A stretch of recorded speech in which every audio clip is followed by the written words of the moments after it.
A slight rise has been seen in Abilene land code violations.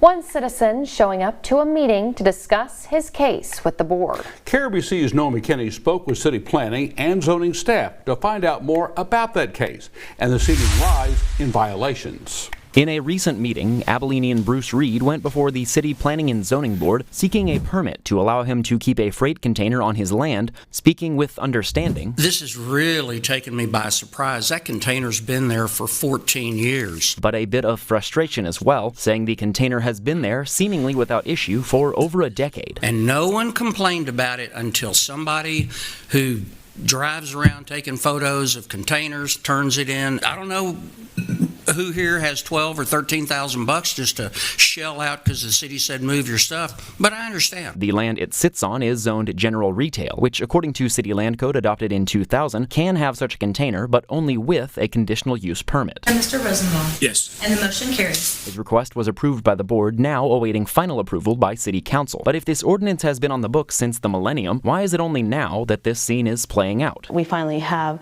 additional help that we needed very much. Clarissa Ivy, a planner with the City of Abilene, telling me that while the department does have multiple code compliance employees, it was just last June that one person was made the designated code enforcement officer. Now there's somebody out there just looking for things like that. Previously, this job of inspection around town was shared by multiple officers and planners, and while they will still be doing that, Ivy says the need for a dedicated person in that role became quite apparent. I think we've had 3 shipping container cases. This is the 3rd probably in the last 6 months. Which doesn't necessarily mean there have been more violations, just more opportunity to act on enforcing the laws already 24 years on the books. We do have kind of a dearth of shipping container violations lately, and we have to set a precedent with one. We can't just make an exception. For BigCountryHomepage.com, I'm Noah McKinney. Thank you, Noah. The Abilene City Land Development Code is available online.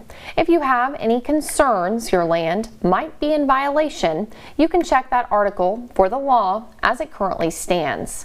Citizens are also still able to submit violations they see by using the city website or by calling the number on your screen.